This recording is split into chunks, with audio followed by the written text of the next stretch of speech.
I put out one song that year that I ended up pulling back. I said, yo, I want to try this Bandcamp shit because I like it. And I've been liking it for years. My nigga Maximosis put me on that shit when it first came out. And I'm like, niggas don't buy physicals no more. You know what I'm saying? But I was moving physicals on the road. So I'm like, yo, niggas do buy physicals still. And I'm getting $25, $30 for these shits because they're digipacks. Like, all right, cool. And, when Beanie Siegel got my tape and he was telling me how he liked the packages so much, and like, he called me. He was like, yo, this shit fire. I guess because like it stood out to him, he listened to it. Like, oh, this shit fire. That made me go even harder. So, like, I hit Fetty after he was off tour. Because I missed my daughter's birthday on tour. And my birthday is 2 days later, so all of this shit going on tour. And I'm like, yo, Fetty, I got a different game plan, bro. I need your help. Because Fetty got the studio in the crib. I'm like, I want to experiment with his sound. They always come with his sound. With Fetty, I had this sound in my heart for so long. Fuck my ears, bro. This the sound of my heart right here, bro. And just that shit y'all love me for. You know what I'm saying? Like, but I need you to help me. I don't want it to sound clean. I want this shit to sound dirty, muddy, gritty, like RZA recorded this shit, or Havoc recorded this shit, or Alchemist. I want that shit muddy. Like, I got a gritty voice. I want that, you know what I'm saying? And I don't want to have to rap like that, so let's keep it in that, you know what I'm saying? Just clean up a little bit. And Flea do his thing. We call Fetty Flea. Flea do his fucking thing behind the board. Whatever sound you want to get, he'll squeeze it for you. We did Kilo Dreams. I snatched the Torian beats off YouTube, sent it back to him. He liked it. I said, go. We dropping this shit. And that's when I met Mac P. Now, when I met Mac P, it was different. Because like when I met Mac P on some street shit.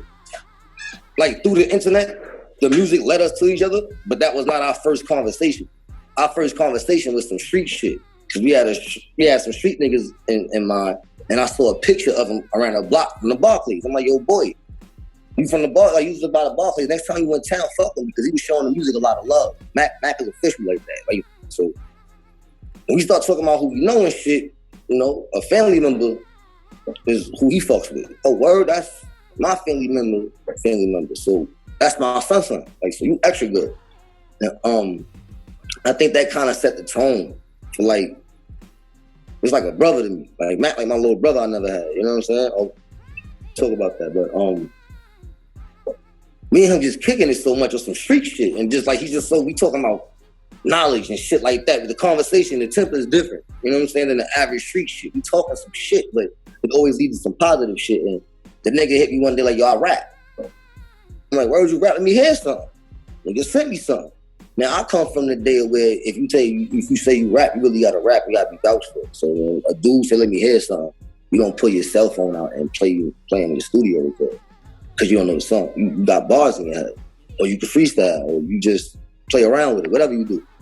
And he kicks some shit. I'm like, damn, son, wait till I find that. You know what I'm saying? And I'm like, that ain't you, nigga. That shit hard. You know what I'm saying? That shit hard. He's like, nigga, I only listen to hard shit. I'm fucking your shit, nigga. Now he turning to Mac P, nigga, this Mac, nigga, earlier some more. Bun hit me back the next day with some other shit. Bun, yo, why you ain't releasing these shits, bro? And he dropped a little shit here and there on Instagram. And I remember I told niggas, like, yo, remember I told y'all this? Mac P, we ain't discuss a song with each other, we ain't discuss nothing. And he sent me some songs one day. I'm like, yo, if you got a studio, nigga, I'm about to drop. I done dropped Ballad of Goldie. So now he's like, he done fucked with me since Kilo Dreams. Like, just dropped Ballad of Goldie. He's like, yo, boy, what you up to? You know what I'm saying? And I'm like, yo, I'm doing this shit called Red Rum. I only want blood niggas on it. You the homie. You can get on that. I'm throwing wrong streets on there. That's the homie. We gonna do that. That's Blood Blixen. It's me. You know what I'm saying? I think I'm motherfucking knucklehead with double barrel shotgun turning brick. Anyway, you see I got my hat. But, we did the tape. Mac went through so much to get that fucking verse done. I respected the shit out this nigga. So, like, yeah. I had so much respect for it. And when we recorded the song, it just felt right. Like, yo, I'm building something here. We could use you. Like, I like what you're doing, so I think you should come out as a rapper. And I told him, like, yo, I think personally, I'm gonna keep it honest. Fuck with me. If you gonna do this shit, you wanna fuck with a nigga, I do not wanna see you fucking with no nigga that's gonna suppress you, bro. Like, you not the type of nigga that need a nigga telling you what to do. You need a nigga that's gonna put the tools around you for you to do. And I'm telling you, if you fuck with me, bro, you will never have to go through none of the bullshit I went through. Never. That's the only thing I can promise. Any fucked up bullshit, don't worry about it. I went through that already. You're not going that route. If I tell you, bro, chill, I'm only gonna stay chill because I did that and that shit ain't work, bro. You know what I'm saying? So, like, we got that trust.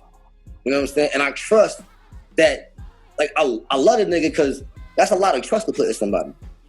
Especially a nigga you never looked in the eye. You know what I'm saying? So, and when we met, it was like, yeah, that's my type of dude right there. That was solidified. So that was perfect. And like I said, when Matt came on board, I didn't even tell Fetty and them. I was building. Like, bro, I'm about to do some shit, fuck that.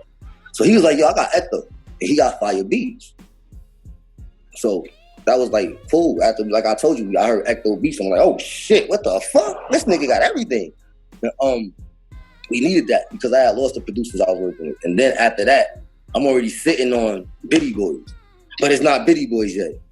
I just told Eddie Word when he reached out to me to say he wanted to do a project, I told him something specific that I was looking for, and he sent it back, specifically how I asked. And that fucked my head up.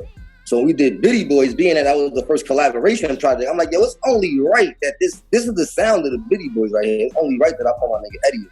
Because me and him done built so much, and there's so much mutual love and respect. So that's really how we all came together. It was out of mutual love and respect. Each one of us got an individual relationship with each other. We got our own personal stories about each other. Like, we all have our one-on-one time with each other, be it face-to-face, be it telephone, or conference call like this.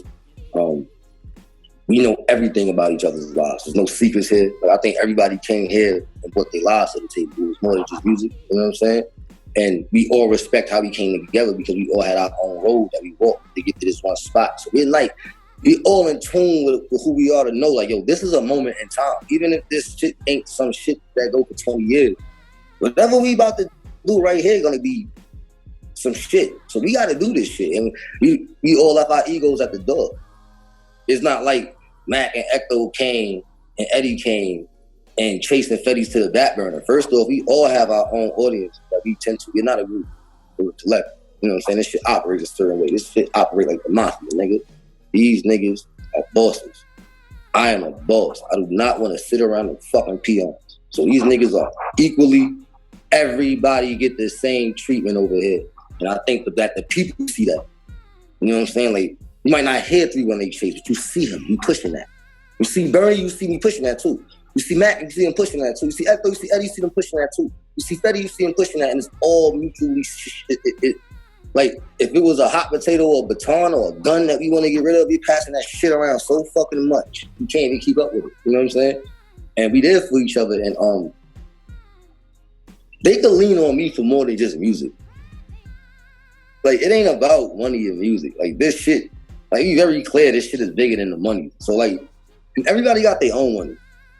Like, back to us all being bosses. So it's like Team Fame is more like a commission. Each one of these guys have their own brand that they were willing to sacrifice and put on hold to come to this round table. You know what I'm saying? And I'm humble. I'm thankful. They got my deepest gratitude.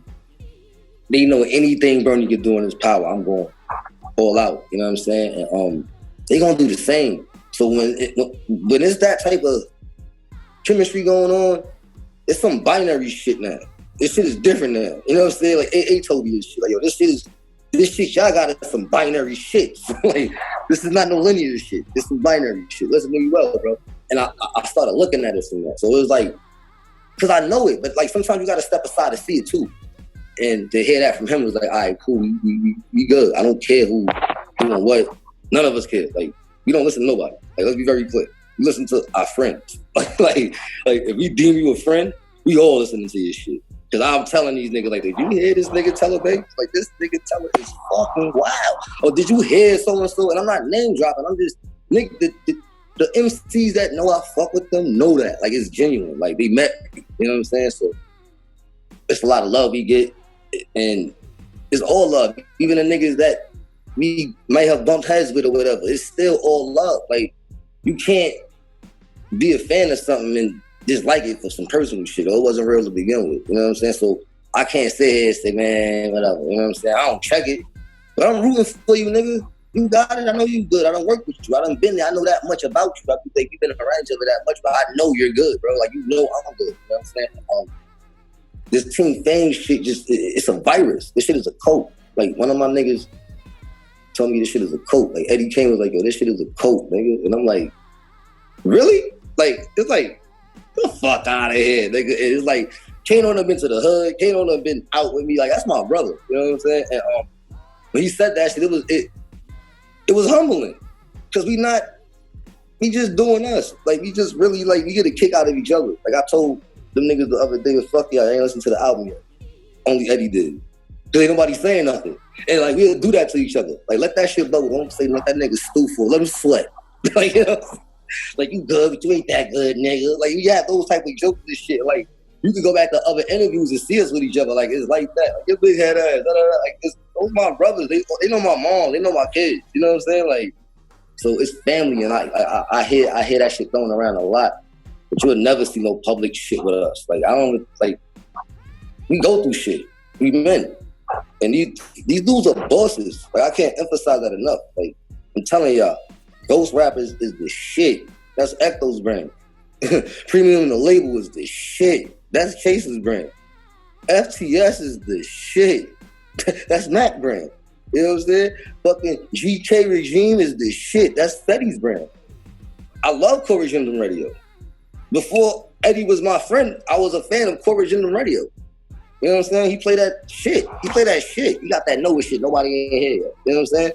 So to have all of that around you is like it's magnetic. And I got so much love for these dudes, for just like all of us. You know what I'm saying? And the love is the same. I don't have a doubt in my mind about that. You know what I'm saying? So that's that Team Fame shit. It's very, very different in depth. Like, I can't really.